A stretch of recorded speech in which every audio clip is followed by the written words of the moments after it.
నమస్తే అండి తెలుగు ప్రజలకు. ఈరోజు దృక్కోణం టీవీ అంటే ఇంతకుముందు దృక్కోణం అని ఉండే ఛానల్ పేరు, దృక్కోణం టీవీ అని కనబడి 66 మంది సబ్స్క్రైబర్లు కనబడ్డారు. దృక్కోణం టీవీ అంటే దృక్కోణం అనే పేరు వినబడంగానే మనకు ఎవరు గుర్తొస్తారంటే మన high court advocate Sharath Kumar sir. కేసీఆర్ను మరి అప్పుడు చీల్చి చెండాడడంలో అత్యంత కీలక పాత్ర వహించినటువంటి సారు.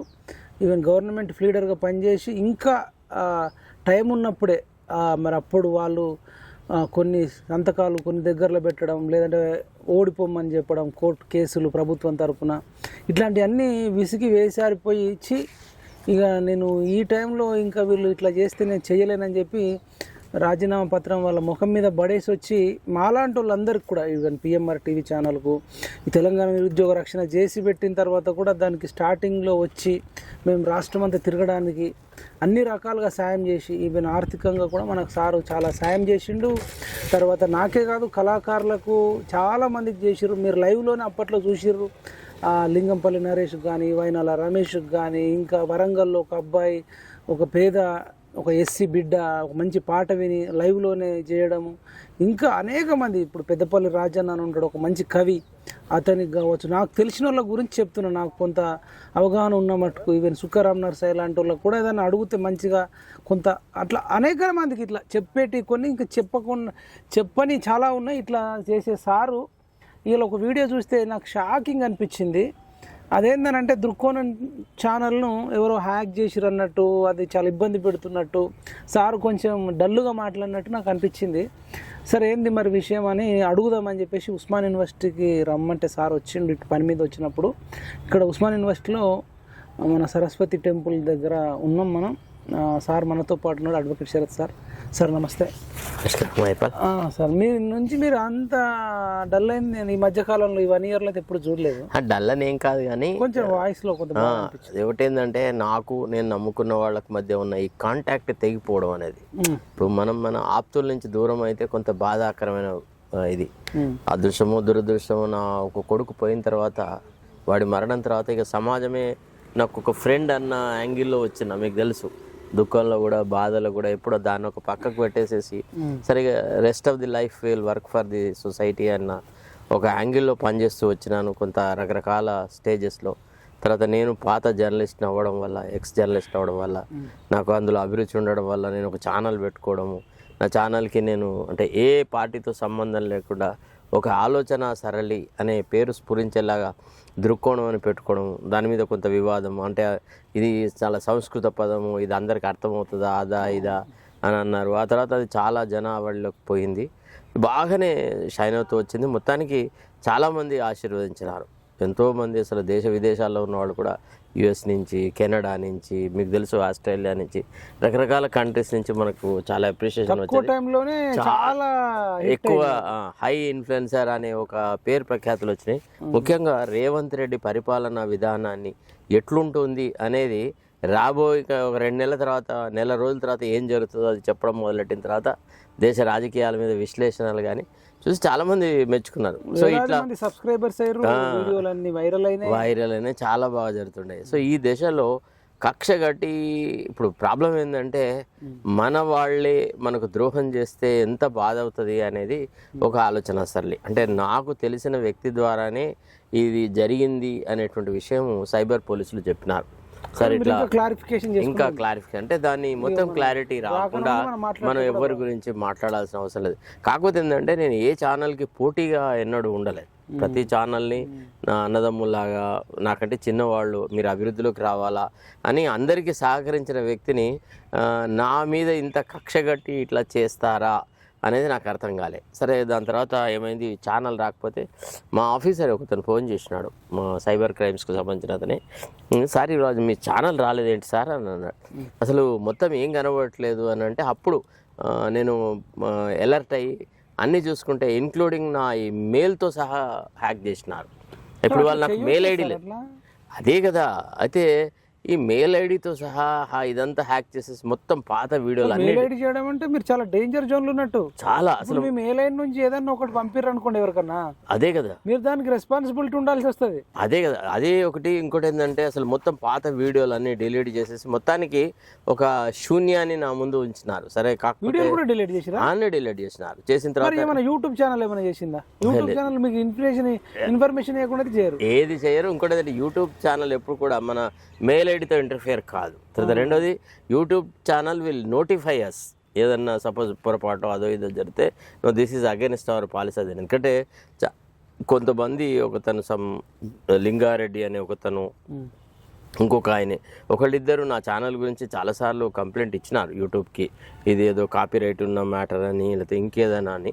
అంటే నేను వాళ్ళు యూట్యూబ్ వాళ్ళు నాకు క్వశ్చన్ రేజ్ చేస్తే నేను దానికి చాలా సావధానంగా సమాధానాలు ఇచ్చి అప్పటిదప్పుడే దాన్ని క్లారిఫై చేసేసిన. ఛానల్ కూడా వాళ్ళు కూడా యాక్సెప్ట్ చేస్తున్నారు. Even YouTube channel at side no offence we get only this kind of frivolous complaints. Here and after we're not concerned about all these things unless there is an exact copyright అని చెప్పి. ఒకసారి నేను నా కాన్వర్జేషన్లో ఒకటి భూమి కోసం అనే సినిమాలోది ఒక పాటకి సంబంధించి ఎవరో వస్తారని ఏదో చేస్తారని ఎదురు చూసి మోసపోకుమా అనే ఒక పాటని దాన్ని పెట్టిన తర్వాత నాకు యూట్యూబ్ వాళ్ళు ఏం రేజ్ చేసిన అంటే it seems it is song from some a film కాబట్టి you are not suppose to use it అని అంటే నేను ఇమీడియట్ దాన్ని డిలీట్ చేసిన. సో నాకు I had a very good rap with the YouTube team. నాకు అట్లాంటి ఇష్యూస్ ఏం లేదు. కానీ చేస్తారు, చేయకుండా అట్లా చేయరు. బట్ వీడియోలు డిలీట్ అయినా మొత్తం ఇంపార్టెంట్ కాదు అసలు. యాక్చువల్లీ నా దృక్కోణం ఛానల్ అనేది అసలు తెరమరుగైపోయింది, మొత్తం కంప్లీట్గా లేకుండా చేసి పారేసినారు. వీడియోలో కనబడట్లేదు, ఒక్క వీడియో లేదు, ఒకటే. దానికి ఇంకా వాళ్ళు ఏదో వేరే కొత్త పేరు పెట్టుకున్నారు. అంటే ఈ దృక్కోణం ఛానల్ అని ఇప్పుడు పాత వీడియోలు ఏదన్నా ఉంటే ఫర్ ఎగ్జాంపుల్ మన దృక్కోణానికి సంబంధించి దాని మీద మీకేమొస్తుంది అంటే ఏదో మ్యాక్సీ ఏదో అని ఒక పేరు పెట్టినారు నిన్న నుంచి. ఇప్పుడు అది ఎవరు పెట్టినారో అర్థం కాదు. ఇప్పుడు ఫర్ ఎగ్జాంపుల్ దృక్కోణం పాతది ఒక చేసి పెడతారు. కారణం ఏంటి అంటే ఈ బీసీ కుల చెప్పండి సార్. అయితే మంత్రి మాట్లాడుతున్నప్పుడు కేవలము నెహ్రూ కుటుంబం మీద ఒక రకమైనటువంటి అయితే వాళ్ళు ఏం చేస్తున్నారంటే కావాలని ఇవి మొత్తానికి ఒక వేరే పేరు పెట్టేసేసి ఇది వేరే వ్యక్తిలా ఛానల్ పేరు దృక్కోణం ప్లస్ ఇంకో పేరు పెట్టినారు. ఆ దృక్కోణం channel is created by that agency అన్నట్టుగా సృష్టించినారు అనమాట. సో నేను కుట్రలేదు సార్, అదే అర్థం చేసేది పార్ట్ టైం. అఫ్ కోర్స్ కొంత మార్నింగ్ న్యూస్ చేసేది ఎఫెక్టివ్ ఉంటుంది అనుకోండి, కానీ మీరు ఫుల్ టైం అయితే చేయలేదు. ప్లస్ నాకు అంత టైం కూడా లేదు. నాకు నా న్యాయవాద వృత్తిని వదిలేటి ఇవన్నీ చేయాలనే ఉద్దేశం లేదు.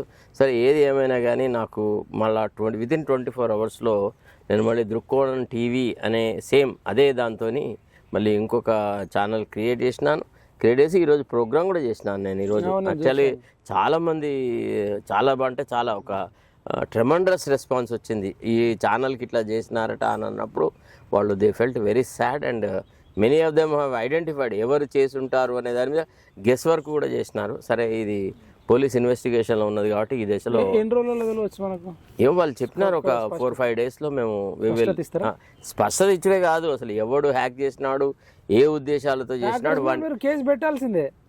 వాడిని శ్రీకృష్ణ జన్మస్థానానికి పంపకుంటే నేను ఎందుకు సార్? వాడి బతికేందో నేను తేలుస్తా. వాడెవడు, వాడి మూలాలేంది, వాడి సపోర్ట్ ఏంది ఇచ్చినాను. ఒకవేళ మరి వాళ్ళు చేయలేకపోతే మనం చేయగలిగింది కూడా ఏం లేదు. ఒకవేళ అంటే నామ్ నిషాన్ అంటూ ఏది లేదు. ఇప్పుడు క్లూ అనేది లేకుండా చేసినారు. ఈ హ్యాకింగ్ అనేది చాలా సోఫిస్టికేటెడ్గా చేసినారట. అసలు వీడు దేని నుంచి పోయినాడు, ఏ రకంగా చేసినాడు అనే మూలాలు ఏవి లేకుండా చేసినాడు అనమాట. నిన్న one of our officers was very surprised. ఆయన కొంత వెరిఫికేషన్ చేసిన తర్వాత శరత్ సార్ ఇది మేమైతే వీఆర్ రియలీ సర్ప్రైజ్డ్, మేము చాలా కేసులు చూస్తుంటాం కానీ ఇట్లాంటి కేసు ఎప్పుడు చూడలేదు. Anyway we're in the job sir, మీరు don't worry, will take care of it, you are a useful citizen అది ఇదని చాలా బాగా నాకు సపోర్ట్ చేసినాడు మా ఆఫీసర్ ఒక అతను. చూద్దాం, let us see what happens. అయినా ఒక దీర్ఘకాలికంగా మనం ఒక వ్యవహారం చేయాలనుకున్నప్పుడు, ఒక పోరాటం చేయాలనుకున్నప్పుడు ఇట్లాంటి అవరోధాలు కామన్. మైపాల్ మీరే అనేక మంది యూట్యూబ్ ఛానళ్ళకి ఇబ్బంది అయితే మీరు ఇంకా నలుగురికి చెప్పేటప్పుడు వాళ్ళ ఛానల్లోంచి కొన్ని ప్రోగ్రామ్స్ తీసేస్తే హైకోర్టులో కేసులు వేసి మళ్ళా వాళ్ళ ఛానళ్ళలో ఆ కార్యక్రమాలు వచ్చేలాగా చేసిన, ఈవెన్ జడ్సన్ గారిది కానీ ఇతరులది కానీ. బట్ ఎనీవే చూద్దాం. ఇప్పుడు ఏంటంటే మరి గవర్నమెంట్ కూడా యూట్యూబర్స్ అంటే కొద్దిగా చిన్న చూపు ఉంది. యూట్యూబర్లు అంటే గోటంగాళ్ళు అది ఇది అట్లా ఇట్లా అని. మరి గవర్నమెంట్కు మేలు చేసే ఉద్దేశంతోనా లేకపోతే ముఖ్యమంత్రిని బాగా విమర్శిస్తున్నా ధోరణితో మరి కాంగ్రెస్ పార్టీకి చెందిన వ్యక్తులు స్పష్టత రావాలా. ఏది రాకుండా ఎవరి మీద మన్నుపోయడం కరెక్ట్. ఎవరన్నా మీ మీద వ్యక్తిగతంగా కక్ష ఉందా తెలియాలి కదా. తెలియాలి. ఇప్పుడు అన్ని తెలుస్తాయి. ఇప్పుడు ఇన్వెస్టిగేషన్లో తేలని విషయం అంటూ ఏది ఉండదు. చూద్దాం ఏం జరిగినా దాన్ని we have to face it. That's all. అది మాట్లాడుతూ ఇంకో విషయం కూడా చెప్పారు మీరు నేను యూట్యూబ్లో మీ ఛానల్లో. నేను షాక్ అయినా. అసలు మీకు కొన్ని సంవత్సరాల క్రితం మీరు లక్డీ కపూర్లో ఉన్నప్పుడు ఎగ్జాక్ట్లీ మీకు కరెంట్ షాక్ ఏదో అయినట్టు. కరెక్ట్. అసలు ఇక కోమలకు ఒక వేళ్ళు కూడా 2 వేళ్ళు మొత్తం ఇట్లా వంకరనే. అసలు స్టోరీ ఆ రోజు ఏం జరిగింది అసలు? ఏం లేదు, నేను ఆఫీస్ని కలరింగ్ చేయించిన మొత్తం కంప్లీట్గా. కలరింగ్ చేయించినప్పుడు అవన్నీ మోడల్ లక్డీ కపూర్లో మోడల్ ఉంటాయి బోర్డ్స్ ఎలక్ట్రికల్. దాదాపు 10-15 ఏళ్ళ క్రితం అయి ఉంటుంది. అయితే అది ఏంటంటే బోర్డ్స్ అన్నిటి మీద పెయింట్ అంటుందని చెప్పి వాడు ఆ బోర్డ్స్ అన్ని తీసేసి ఒక చిన్న బాత్రూంలో ఒక చిన్న లైట్ లాగా ఉంటుంది అనమాట. అది ఒక చిన్న దీంట్లో ఉంటుంది, గది మన గూడ్ లాంటి దాంట్లో ఉంటుంది అనమాట. దాని మీద పైననేమో ఒక గ్లాస్ ఉంటుంది. ఆ గ్లాస్ ఇట్లా పక్కకు జరిపితే అసలు దీనిలో కూడా చేశాడు ఇది పెయింటింగ్ అని చెప్పి నేను ఆ గూట్లో చేపెడితే ఆ 2 వైర్లు ఇంకో ఈ రింగ్ ఫింగర్కి ఈ చిన్న ఫింగర్కి ఇట్లా చుట్టుకొని మొత్తం కంప్లీట్గా షాక్ అనమాట. అసలు ఎట్లా అంటే బాడీ ఒక పూరిలాగా ఉబ్బింది. అసలు అన్కాన్షియస్ అయి పడిపోయే ముందు ఆశాని మొత్తుకున్నాం మా పని మనిషిని.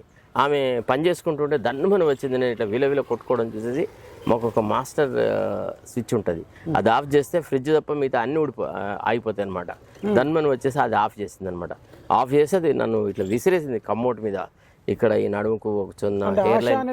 ముందే తెలుసా? లేదు, తెలియదు. నేను అంటే ఆ మొత్తుకునే తీరును బట్టి ఆ సార్కి ఏదో సమస్య వచ్చిందని ఇట్లా హఫ్లో ఉరికొచ్చింది అనమాట. కింద మెట్ల మించి మాది ఫస్ట్ ఫ్లోర్లో ఆఫీస్ ఉంటుంది. ఉరికి వచ్చి నన్ను చూసేసి ఇమీడియట్గా స్విచ్ ఆఫ్ చేసింది. ఇది కరెంట్ షాట్ అని. ఒకవేళ ఆమె కొంత ఉంది, లేకపోతే దేవుడే మరి ఏ రకంగా ఆలోచించినాడు కానీ మొత్తానికి ఆమె వచ్చి మెయిన్ స్విచ్ ఆఫ్ చేసేసి. చాలా మందికి ఐడియా రాదు. అంటే మేము ఆఫీస్ రెనోవేషన్ చేసినప్పుడు ఎలక్ట్రికల్ ఫిట్టింగ్స్ అన్ని చేసినప్పుడు మా ఎలక్ట్రీషియన్ చెప్పినాడు. ఇట్లా మా ఎలక్ట్రీషియన్ అంటే సియాసత్ ఎలక్ట్రీషియనే మా ఎలక్ట్రీషియన్. అయితే అతను చెప్పినాడు ఇదొక सोप बंद करना नहीं चाहे तो खाली आप जाते जाते लास्ट में ये स्विच ऑफ करे तो एक्सेप्ट రిఫ్రిజిరేటర్ పూరా బంద్ హో జాతే అని చెప్పినాడు. పనామకి విషయం చెప్పినాడు.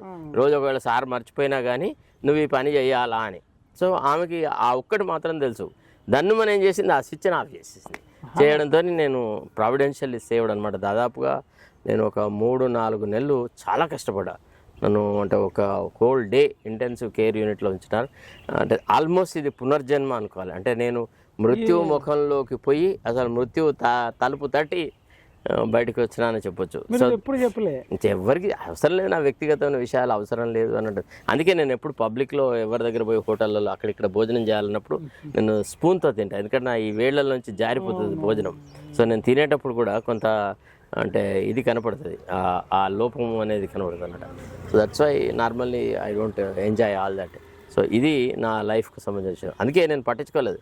నేను అందుకే ఎప్పుడైనా గమనించలేదు, నేను మృత్యువును కూడా తెగించి కొట్లాడతా తప్ప ఎప్పుడు సస్తావు అనే భయాన్ని ఎప్పుడు పట్టించుకోలేదు. కానీ ఆ రోజు నిజంగా మనం చాలా పెద్ద థ్యాంక్స్ చెప్పాలి మేము కూడా. అంటే ఆమె అక్కడ అందుబాటులో ఉండి మళ్ళీ బతకడం వల్ల, అందుబాటులో లేకపోతే చాలా ఇబ్బంది అవుతుంది. అంటే ఆమె నా దగ్గర దాదాపు ఒక 20 సంవత్సరాలు పనిచేసింది. నేను మళ్ళీ మా ఆఫీస్ని హైటెక్ సిటీ మాదాపూర్కి తీసుకుపోయిన తర్వాత మా ఇంటికి తీసుకుపోయినాకనే ఇబ్బంది అయింది. కానీ లేకపోతే ఆమె మా దగ్గరే ఉండేది. చాలా గ్రేట్, మంచి పని చేసింది సార్. అంటే చాలా, లేకపోతే మీరు ఇప్పుడు మొన్న ఈ కేసీఆర్ కొట్టడంలో అసలు అంటే దాని తర్వాత మీరు గవర్నమెంట్ లీడర్ అయ్యారు, దాని తర్వాత ప్రభుత్వం నుంచి బయటకు వచ్చారు, తెలంగాణ ఉద్యమాలు కథా కార్ఖానా. ఇక ఆమె ఆ తర్వాత ఎప్పుడైనా అంటుంటే నేను చెప్పేవాడు అనమాట. వర్క్స్ ఆమె నాతో సార్ आप थोड़ा तो भी थोड़ा ख्याल करो साहब अपने आप को, आप अकेले रहते అట్లా ఇట్లా అంటే నేను అంటే ఉర్దూ కొద్దిగా నాకు ప్రొఫెషన్స్ ఎక్కువ. నేను చెప్తుంటాను అనమాట, వక్స్ సే పహలే కోయి మరా నై ఆశా, అగర్ మరా ఘడి ఆయే తో కోన్ రోకేగా అల్లా మాలిక్ హై అని నేను అట్లా అనుకుంటూ జీవితం గడిపినమాట. ఎప్పుడు కూడా ఇట్లాంటి చిన్న చిన్న విషయాలు పట్టించుకోలేదు. So even the other day ఎప్పుడైతే వీళ్ళు హ్యాక్ చేసేసి నా మొత్తం ఛానల్ని నామరూపాలు లేకుండా చేసినారో అప్పుడు నేను అనుకున్నాను, అమ్మ నామరూపాలు లేకుండా చేయడం అంటే గిట్ల ఉంటుందా అని అర్థం చేసుకున్నాను అనమాట. సరేలే, it's all right, we will rejuvenate, మళ్ళీ ప్రకృతి అనేది ఇంకా కొత్త అవకాశాలు కల్పిస్తుందని దాన్ని పట్టించుకోండి. ఇప్పుడు మీరు శరత్ సార్ అంటేనే బ్రాండ్ ఛానల్, మీరు ఈడ నిలబడితే ఇప్పుడు ఇదే వాయిస్, ఇదే ఛానల్. అంటే మీరు అనుకుంటే ఇప్పుడు 20 ఛానళ్ళు వస్తాయి, క్యూ కడతాయి, అంటే ఇంటర్వ్యూ తీసుకోవడానికి కానీ లేదానికన్నా.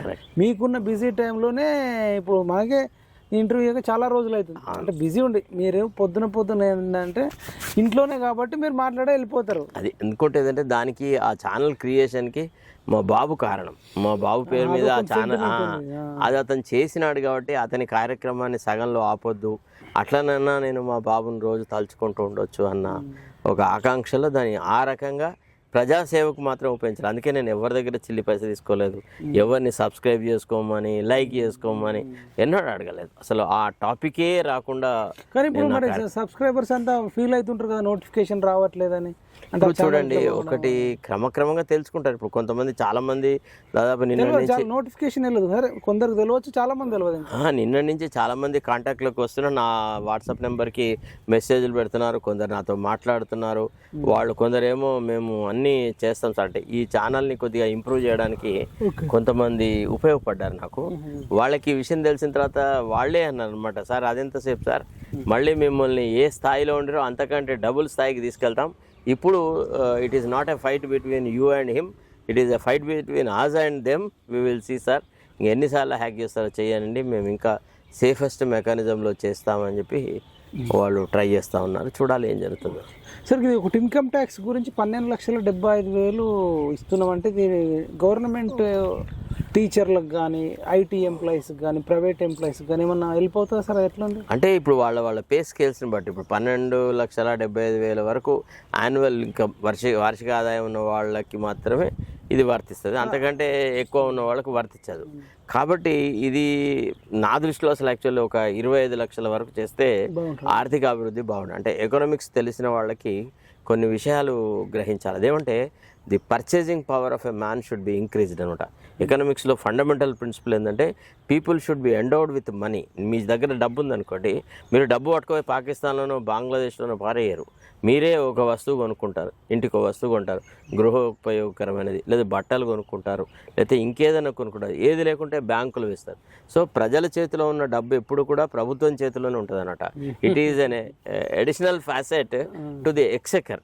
సో ఈ కొన్ని విషయాల మీద మనకి కేంద్ర ఆర్థిక మంత్రికి కొంత అవగాహన రాహిత్యం ఉంది. నాకు తెలిసి ఆమె బడ్జెట్ని సరైన కోణంలో ఆలోచించలేకపోతుంది. నేను అంటే యాజ్ ఎ జర్నలిస్ట్గా కూడా I had discussions apart from me studying economics. నాకు చాలామంది గొప్ప గొప్ప ఎకనామిస్టులతో నేను ఇంటరాక్షన్ చేసినాను. ఒకప్పుడు డాక్టర్ అశోక్ మిత్రా అని ఒక అంటే వెస్ట్ బెంగాల్ ఫైనాన్స్ మినిస్టర్ ఉండే, ఈజ్ అ గ్రేట్ ఎకానమిస్ట్. నేను జర్నలిజం చదువుకునే రోజులలో ఈ use to come to Hyderabad and quite a good number of times. తర్వాత యాస్కి ఇది administrative staff college of India, నేను ఈనాడులోనే పనిచేసేది. Administrative staff college of India మా ముందే ఉండేది.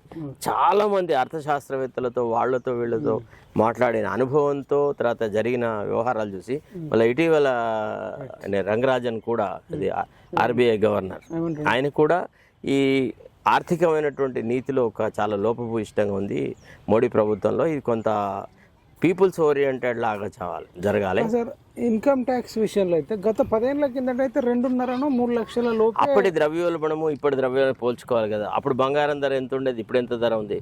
ఓ పక్క బడ్జెటరీ ప్రపోజల్స్ పెడుతుంటేనే దాదాపు 170 రూపాయలు పర్ తులం బంగారం ధర పెరిగింది. అంటే రూపాయి యొక్క వాల్యూ విదేశీ మారకంలో ఎంత తగ్గుతూ వస్తుంటుందో దేశీయ మార్కెట్లో కూడా వస్తువుల ధరలు అంత పెరుగుతూ పోతుంటాయి. ఇప్పుడు జీవన ప్రమాణాలు పెంచడము, జీవన ప్రమాణాల్లో మార్పు వచ్చిందా గణనీయమైంది అనేది మనం చూడాలి. జీతం 50,000 ఇస్తావా, 1,00,000 రూపాయలు ఇస్తావా, 5,000 ఇచ్చినాడు కూడా 2,000 రూపాయలలో జీవనం గడిపి 3,000 సేవ్ చేసిన వాళ్ళు ఉన్నారు. ఇవాళ ఆస్తులు ఐశ్వర్యాలు కొనుక్కున్నారు. ఇవాళ మీకు 25,000 జీతం మినిమంగా ఉన్న హైదరాబాద్లో ఒక కుటుంబం బతికే పరిస్థితి లేదు, అంటే రెంటెడ్ హౌస్లో కనుక ఉంటే. సో కాబట్టి 25 లక్షలు చేస్తే బాగుండేది, బట్ వాళ్ళు అది చేయలేకపోయినారు. అది కేవలం 12 లక్షలకే ఆపారు కదా. ఇప్పుడు ఎమ్మెల్సీ ఎలక్షన్స్ వచ్చినాయి sir, teachers MLC elections, graduate MLC election. ఇప్పుడు ఏ పార్టీకి ఎక్కువ అవకాశం ఉంటుంది సార్? ఇప్పుడు మొన్ననే బీఆర్ఎస్ నోడగొట్టారు, అంటే గ్రాడ్యుయేట్స్ కానీ టీచర్లు అందరూ. ఇప్పుడు కాంగ్రెస్ మీద కూడా కొంత వ్యతిరేకత ఉంది. మరి ఇప్పుడు ఇది బీజేపీకి ఏమైనా అడ్వాంటేజ్ అవుతుందా, ఎట్లా ఉంటుంది అనుకో సార్? అంటే ఇప్పుడు ఇంకా వీళ్ళ ప్రచార సరళి అనేది ఇంకా మొదలు కాలేదు సార్. రెండోది అంటే కొంతమంది తమ భుజస్కంధాల మీద వేసుకున్నారు, కొంతమందిని గెలిపిద్దాము అని, ఫలానా ఆయన గెలిపిస్తాము మేము అది ఇది అని చెప్పుకుంటా ఉన్నారు కదా. అంటే చాలా మంది, మన పేర్లు ఎందుకు చెప్పాలి ఇప్పుడు, మనకు వాళ్ళేం పెద్ద కంటెస్టెంట్స్ మనకు వ్యతిరేకులు కాదు కదా. అంటే ఎట్లుంటది అంటే మనము దుర్మార్గుల సావాసంలో ఉంటే గెలిచే అవకాశాలు కూడా దెబ్బతింటాయి. గతంలో బక్కజెట్టి సార్ను గెలిపించండి అని చెప్పారు మీరు, వరంగల్, ఖమ్మం, నల్గొండలో. ఎగ్జాక్ట్లీ. ఇప్పుడు మళ్ళీ అదే ప్రాంతంలో టీచర్స్ ఉంది. తర్వాత ఇప్పుడు మళ్ళీ కరీంనగర్, నిజామాబాద్, ఆదిలాబాద్, మెదక్లోనేమో ఇటు టీచర్స్ ఉంది, గ్రాడ్యుయేట్స్ ఉంది. ఇప్పుడు మీరు ఎవరైనా పర్టికులర్గా ఎవరికైనా మద్దతు ఇస్తున్నారా? ప్రస్తుతానికైతే నేను ఇంకా ఎవరి పట్ల ఒక అభిప్రాయం ఏర్పరచుకోలేదు. ఎందుకంటే కంటెస్టెంట్స్ అందరితో మాట్లాడకుండా, వాళ్ళ గురించిన పరిశీలన చేయకుండా ఫలానా వాడు అని చెప్పడం బాగుండదు. But one thing is sure, నేను న్యూట్రల్గా అయితే ఉన్నాను. తప్పకుండా ఎవరో ఒక వ్యక్తిగత సపోర్ట్ ఇస్తాను. ఎందుకంటే నా దృష్టిలో న్యూట్రల్గా ఉండేవాడు more dangerous than taking a wrong decision is acceptable rather than being neutral. ఇప్పుడు కాంగ్రెస్ ఏమో ఒక ఆయన ఆల్ ఫోర్స్ ఎడ్యుకేషన్ అనే ఇన్స్టిట్యూట్ అని పెద్ద వేల కోట్ల అధిపతి కరీంనగర్లో, ఆయన ఎక్కడ కూడా ₹1 ఫీజు తగ్గించాడు. కరెక్ట్, నయా పైసా తగ్గించాడు. ఎందుకంటే ఆల్ ఫోర్స్ లో మా వాళ్ళే చదువుకున్నాను, నాకు తెలుసు కదా. వాడు పరమ దుర్మార్గపు వ్యవహారాలు నడిపే వ్యక్తి వాడు, యూజ్లెస్ వాడు. నిజం. Yes, exactly. అయినో ఆల్ ఫోర్స్ లో మా వాళ్ళే చదువుకున్నాను, నాకు తెలుసు వాడి నేచర్. అదే అడుగు. అంటే ఇప్పుడు ఆయన ఏమంటున్నట్టు, ఎన్ని కోట్లైనా ఖర్చు ఆయన పర్లేదు, మనం మాత్రం ఎమ్మెల్సీలో గెలవాలని అంటున్నాను, బయట టాక్ వినబడుతుంది. సరే, ఇప్పుడు మరి ఇప్పుడు కాంగ్రెస్ పార్టీ, మీరు కాంగ్రెసే. సార్, నేను కాంగ్రెస్ నుంచి ఆల్మోస్ట్ దూరంగా పోయినాను సార్. అతి త్వరలో నేను కాంగ్రెస్ నుంచి ఇంకా పూర్తిగా దూరంగా వెళ్ళిపోతాను. ఇంకో సంభవం నేను I'm not able to appreciate Congress. వార్త నిజం. అంటే నేను అతి త్వరలో కాంగ్రెస్ని వదిలేస్తున్నా. అంటే ఆల్మోస్ట్ ఆ డెసిషన్కి వచ్చేసిన నేను. నిజానికైతే యాక్చువల్లీ నిన్న నాకు ఈ సమస్యలు అంటూ లేకపోతే మొన్న 4th నాడే ఈ నిర్ణయం ప్రకటించాలి. అసలు పార్టీ పరంగా ఇక్కడ కాంగ్రెస్ భావజాలానికి గౌరవం లేకుండా ఉంది. అంత లంపెన్స్ వచ్చినారు, రేవంత్ రెడ్డి లాంటి వాళ్ళు అంతా లుచ్చగాళ్ళు అందరూ జమైనారు. కాంగ్రెస్లో కాంగ్రెస్ ఐడియాలజీకే గౌరవం అనేది లేకుండా పోయింది. కాంగ్రెస్ పార్టీని ఒక సిద్ధాంతపరమైన పార్టీగా ఆలోచించలేకపోతా ఉన్నాము. తర్వాత కార్యకర్తలను నెగ్లెక్ట్ చేయడము, ఈ అన్ని పార్టీల నుంచి తీసుకువచ్చిన ఈ అరాచకవాదులను, ఈ ఫిరాయింపుదారులకు ఎక్కువ ప్రాధాన్యతనివ్వడం, ఇదంతా ఎట్లా తయారైందంటే అంత దుర్మార్గంగా ఉందన్నట. ఏవగింపు ఉండదు. ఇప్పుడు ఈ దుర్మార్గుల సావాసంలో ఉంటే మనని కూడా, ఇప్పుడు నేను ఈవెన్ ఛానల్లో ఇండైరెక్ట్గా నేను నడుపుతున్నప్పుడు కూడా చాలామంది నన్ను కాంగ్రెస్ వ్యక్తిగా పరిగణించి, కొంతమంది ఇతర రాజకీయ ధోరణులు గలవాళ్ళు నా నుంచి దూరంగా ఉంటారు. నేను ఎందుకు ఈ చవటలతో కలిసి ఉండాలి? మీకు రాజీవ్ గాంధీ అంటే ఇష్టము, మీరు రాజీవ్ గాంధీ ఎగ్జాక్ట్లీ కాంగ్రెస్ భావజాలం, వాడు అబ్బసొత్తు కాదు కదా. మల్లికార్జున ఖార్గే ఆధ్వర్యంలో జాయిన్ అయ్యారు ఢిల్లీ. Agree with you. నాకంటే కూడా మూల పురుషులైనటువంటి వాళ్ళు కూడా ఏదో ఒక దశలో కాంగ్రెస్ నుంచి దూరంగా పోయిన సందర్భాలు ఉన్నాయి. తర్వాత రెండోది ఏంటంటే, ఇవాళ కాంగ్రెస్ నుంచి దూరంగా పోవడము అని అంటే వాళ్ళెవరినో తిట్టడము, వాళ్ళెవరి మీద కోపంతో కాదు. మనం ఇక్కడ ఇమడలేకపోతా ఉన్నాము, ఇది పరిస్థితి బాగాలేదు, ఇంక ఈ కుళ్ళిపోయిన ఈ మృత కళేబరాన్ని ఎంతసేపు కావలి కాసుకుంటూ ఉండాలి. ఈ చచ్చిపోయిన శరీరం లాగా తయారైంది అనమాట.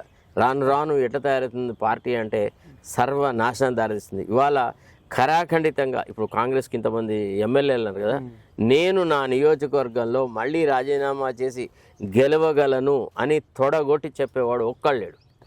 గాలిలో గెలిచిన వాళ్ళే తప్ప ఏ ఒక్కడు కూడా నేను గెలుస్తా అని చెప్పగలిగిన మొగాడేవాళ్ళండి కాంగ్రెస్ పార్టీలో. నేను ఛాలెంజ్ చేస్తున్నా, ఇన్క్లూడింగ్ ది చీఫ్ మినిస్టర్. దమ్ముంటే అదే కొడంగల్లో రాజీనామా పెట్టి మళ్ళా గెలవమను. డిపాజిట్లు కనుక జప్తి కాకపోతే నువ్వు ఎవరి పేరైనా చెప్పండి సార్, ఫలానా వాడు గీ మంత్రి గెలుస్తాడు, లేకపోతే శాసనసభ్యుడు గెలుస్తాడు, గవాడు గెలుస్తాడు, ఒక పేరు చెప్పండి. వాడు ఎంత మంచివాడన్నా కావచ్చు కాక, కానీ కాంగ్రెస్ టికెట్తో, కాంగ్రెస్ అనే గుర్తుతోని ఇక్కడ గెలవడం అనేది సాధ్యం కాదు. అంతెందుకండి, ఈవెన్ రాహుల్ గాంధీ వచ్చి తెలంగాణలో పోటీ చేసిన ఈనాడు చిత్తుగా జనాలు ఓడిస్తారు. ఎగ్జాక్ట్లీ, ఆయనను కూడా ఓడిస్తారు. ఎందుకంటే ఇది ఎంత దురహంకార ప్రభుత్వం అంటే వాళ్ళ యొక్క పేరు ప్రఖ్యాతులు కూడా మసగబారినాయి.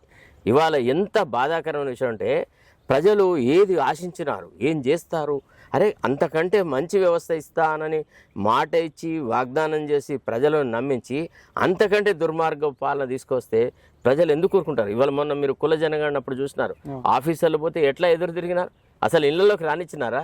నీకెందుకురా, నువ్వు ఇచ్చినావా, నువ్వు మాకు అది చేసినావా, 6 గ్యారెంటీలు ఇచ్చి ప్రశ్నలు అడగన్నారు. అడగలే. ఏదన్నా ప్రశ్నలు ఎవడన్నా 70-80 పెడతాడా సార్?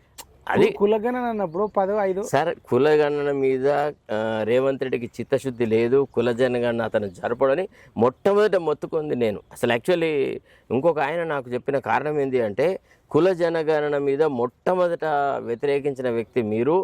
ఆ రోజు కనుక ఒకవేళ మీ కార్యక్రమాలు ధ్వంసం చేయకపోతే మీ మాటకు చాలా వాల్యూ వస్తుందనే ఉద్దేశంతో కూడా మీ ఛానల్ని అదే రోజున బొందబెట్టినారు వాళ్ళు, ఒక పద్ధతి ప్రకారంగా అని కూడా అన్నారు. సరే, ఏది ఏమైనా I'm prepare to face all that అన్నారా. అది ఇప్పుడు ఆల్ ఫోర్స్ అయినాక ఎమ్మెల్సీ ఇవ్వడం వల్ల అంటే ఇదే కరీంనగర్ జిల్లాలో ఇవ్వడము అని మీరు అనుకోవద్దు. ఆల్ ఫోర్స్ ఆయనే కాంగ్రెస్ టికెట్ ను కొనుక్కున్నాడు అని అనండి. Congress tickets are for sale. Congress లో ఏ కార్యకర్తకు కూడా నిజాయితీగా ధర్మబద్ధంగా ఉన్నవాడికి రావు.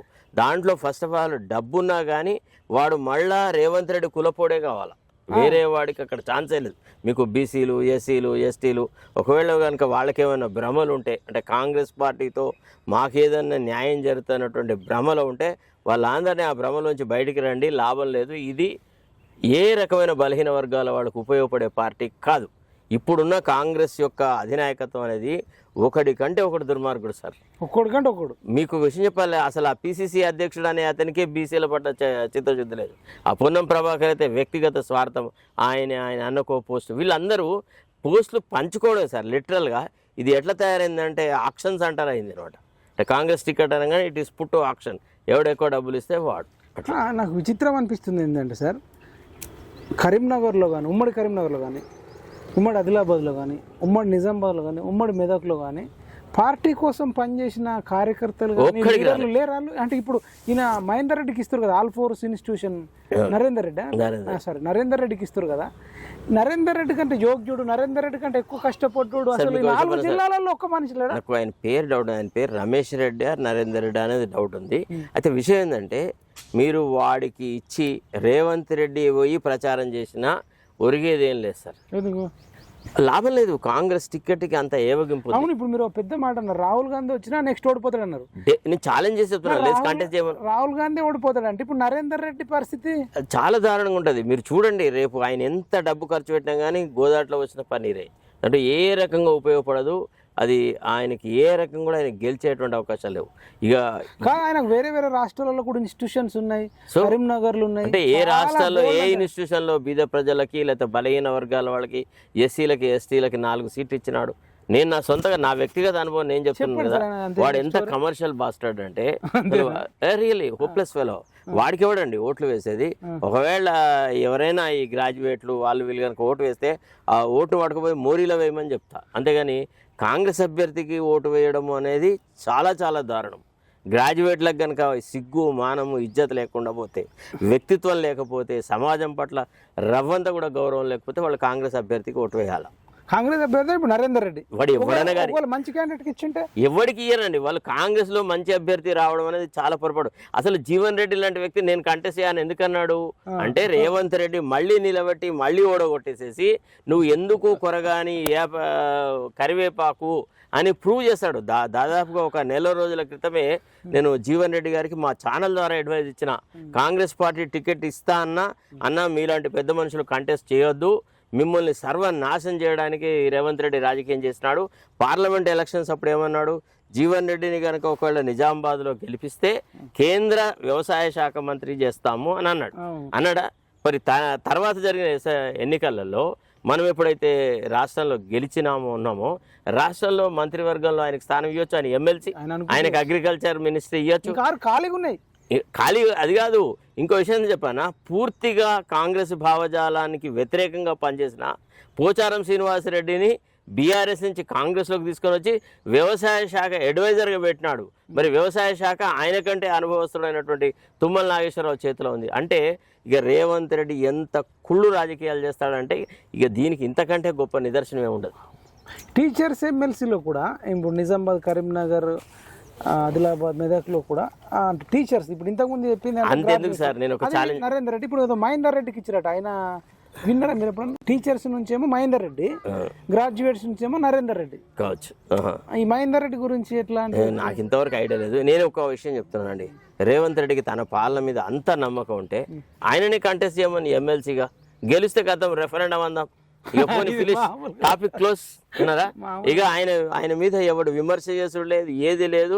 రేవంత్ రెడ్డికి చాలా ప్రజాదరణ ఉందని నిరూపించుకుందాం.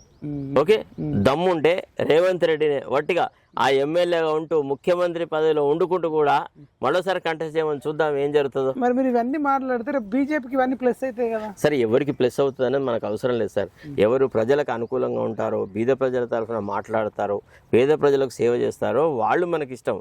ప్రజలు మనకు కావాల్సింది ప్రజా కోణంలో ఉండే నాయకత్వం కావాలా, ప్రజా సేవ చేసే అంకిత భావంతో ఉన్న వాళ్ళు కావాలి తప్ప వాడు బీజేపీ, వాడు కమ్యూనిస్ట్, వాడు గోదావరి గడ్డ, ఇవన్నీ మేము ఎప్పుడు పట్టించుకోలేదు. నిజం, మీరు చూశారు కదా, చాలా సార్లు నేను ప్రజాహితంగా మాట్లాడే వ్యక్తులకు మనం మద్దతు ఇచ్చినాం తప్ప ప్రజా కంటకులకు మనం ఎప్పుడు మద్దతు ఇవ్వలేదు, ఇవ్వం, రెండు లేదు. సార్ ఫైనల్గా బీసీలో ఒకటే 1 minute చెప్పేసాను సార్.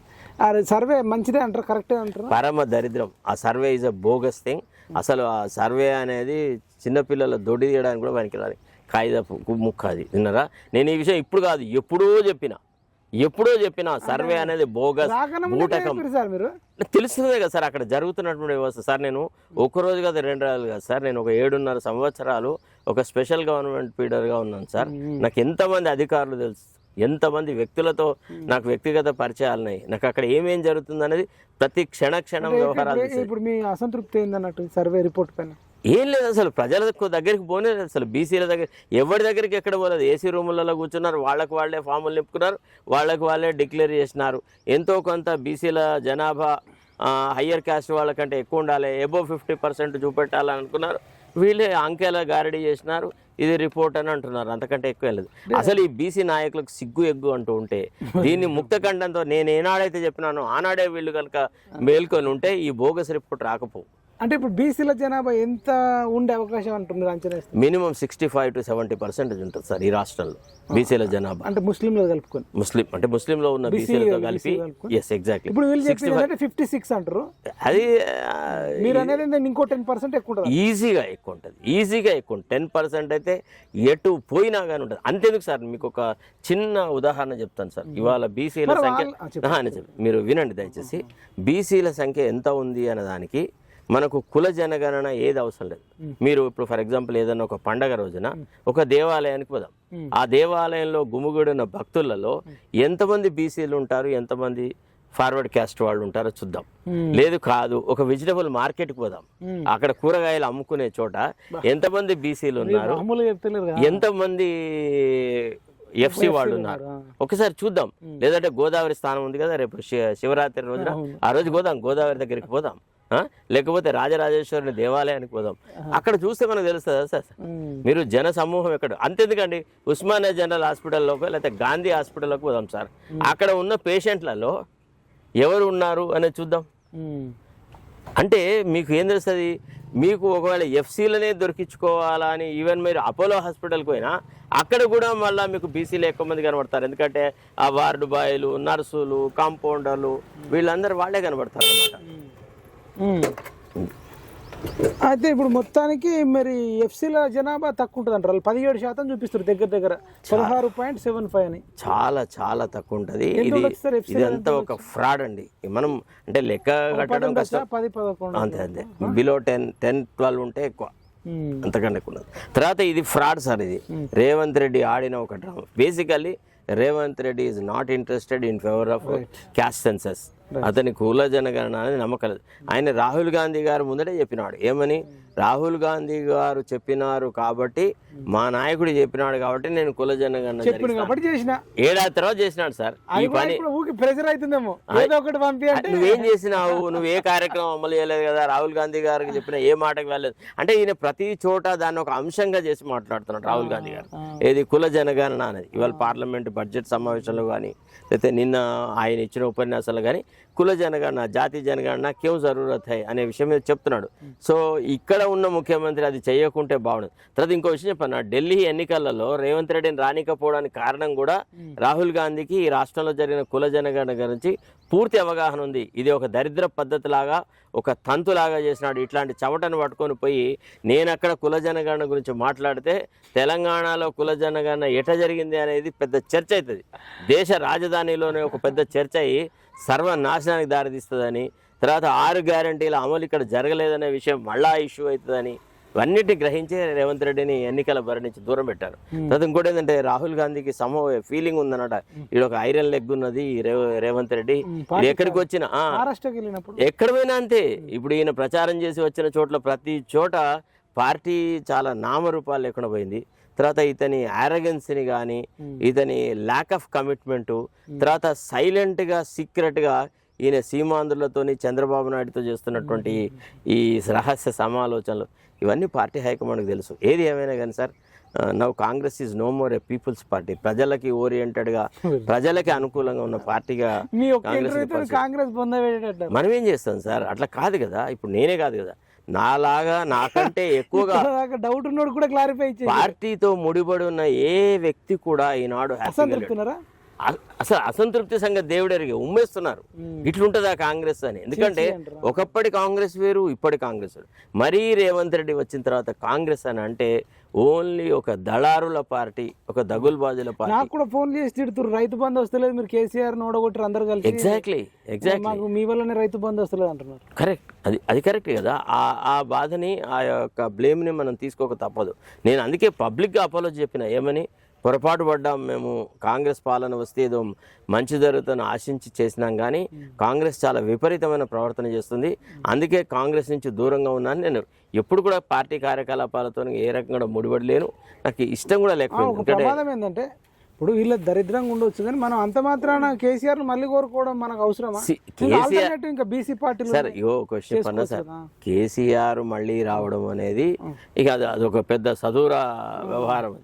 అది మీరు ఒకసారి మన ఛానల్లో అన్నారు, వాళ్ళు చేసిన దానికంటే ఎక్కువ అనుభవించారు. Correct, exactly. వాళ్ళు ఎంత పని చేసినారు అంతకంటే 100 రెట్ల జీతం తీసుకున్నారు. అసలు ఇవాళ వాళ్ళ ఆస్తులు, ఐశ్వర్యాలు ఇవన్నీ కనుక చూస్తే, లేకపోతే ఏమైందంటే అదే సార్ మళ్ళీ కేసీఆర్ మనిషి అని మిమ్మల్ని బదనం చేసే సరే ఇప్పుడు అట్లా అంటూనే ఉన్నారు చాలా సార్లు. మనం చాలా సార్లు సందర్భం ఉన్నప్పుడు కరాఖండ్గా చెప్తారు కదా, నిజంగా డబ్బులు తీసుకుంటే ఇవన్నీ చెప్పరు కదా. అవసరమే లేదు కదా. ఇప్పుడు మనం మాట చెప్తాం, అసలు అయినా మీకు డబ్బే అవసరం లేదు, చాలా మంది దాన ధర్మాలు చేసారు. అదే నేను అట్లాంటి ఆ కోణంలో నేను ఎప్పుడు ఆలోచించలేదు. తర్వాత రెండోది ఏంటంటే మళ్ళా పేనం మించి అగ్గిలో దుంకినట్టు ఉంటుంది ప్రజల పని. ఇక మళ్ళీ పోయి కేసీఆర్ కుటుంబాన్ని చేయాలంటే మళ్ళీ మీరు ఒక విషయం గమనించినా లేదా, ఇప్పుడు మళ్ళీ కవితక్క వేషభాషలు మార్చేసింది. ఏది జైలు నుంచి వచ్చినాక కొద్ది రోజులు చాకల ఇలమ్మ లాగా నార బట్టలు, తర్వాత హ్యాండ్లూమ్వి చాలా సింపుల్ గా ఉండేది. ఇప్పుడు మళ్ళా ప్రజాదరణ పెరిగినట్టుగా ఇప్పుడు మళ్ళీ కొత్త చీరలు, పెద్ద వేషభాషలు మార్చేసింది. ఇప్పుడు మళ్ళీ టింగ్ రంగంలాగా తయారై మొత్తంగా వెళ్తుంది అనమాట. సో చాలా మార్పు వచ్చింది. మళ్ళా ఒకవేళ వాళ్ళ ప్రభుత్వం వస్తే ఎవరు వస్తారు సార్? మళ్ళా గవే రాబందులు, గవే తోడేళ్లు, గవే అంతే. మూగ జీవాలకి, ప్రజలకి రక్షణ ఎక్కడ సార్? అంటే కోడి పిల్లలకి రాబందులను కాపాడాలి, అంతే కదా. అంతే చాలా విషయాలు చెప్పేసారు. థ్యాంక్ యూ సో మచ్, చాలా టైం ఇచ్చారు.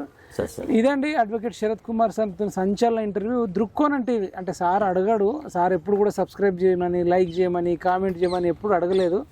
బట్ నేను ఫస్ట్ టైం మన పిఎంఆర్ టీవీ ఛానల్ నుంచి ఈ ఇంటర్వ్యూ చూస్తున్న ప్రతి ఒక్కరు కూడా దృక్కోణం టీవీ బతకాలి అంటే దృక్కోణం ప్లేస్లో దృక్కోణం టీవీ అని పెట్టిరు. ఇప్పుడు 66 మంది సబ్స్క్రైబర్సే కనబడుతున్నారు. కొన్ని వేలాది మంది ఉండే మన పిఎంఆర్ టీవీ సబ్స్క్రైబర్సు డైరెక్ట్ దృక్కోణం టీవీ అని మీరు యూట్యూబ్లోకి వెళ్ళి కొడితే వస్తుంది, దాన్ని వెళ్ళి బెల్ బటన్ కొట్టి సబ్స్క్రైబ్ చేసుకోండి. అంటే ఎవరైతే అడ్వకేట్ శరత్ సార్ మాటలు వినాలి, సార్ మంచిగా మాట్లాడతాడు, మేము చాలా రోజుల నుంచి ఫాలో అవుతున్నాం, ఇప్పుడు నోటిఫికేషన్ రావట్లేదు, ఏమైంది అనేటోళ్ళకు ఆ ఛానల్ని హ్యాక్ చేశారు, అది మరి కొంత ఇబ్బందికరంగా ఉంది, మళ్ళీ క్రియేట్ చేసిర్రు. దాంట్లో 66 మంది తక్కువ కనబడుతున్నారు, ఈరోజే అది సెటప్ చేసినట్టున్నారు. అందుకనే ఈ వీడియోని ఎక్కువ మందికి షేర్ చేసి దృక్కోణం టీవీ ఛానల్ను సబ్స్క్రైబ్ చేయండి. అంటే సార్ కోసం ఇప్పుడు అడగడం, ఇప్పుడు కూడా నేను సార్ కోసం కూడా చెప్పట్లేదు, సార్ మాటలు నచ్చి సార్ మాట్లాడే దాని నుంచి మేము చాలా నేర్చుకుంటున్నాం, తెలుసుకుంటున్నాం, మాకు ఉపయోగపడుతుంది అనుకునేటోళ్ళు అందరూ కూడా ఈ వీడియోని ఎక్కువ మందికి షేర్ చేయండి, సబ్స్క్రైబ్ చేసుకునేటట్టు మీ ఫ్రెండ్స్కి చెప్పాలని కోరుకుంటూ thank you so much sir. Thank you thank you sir. Very much.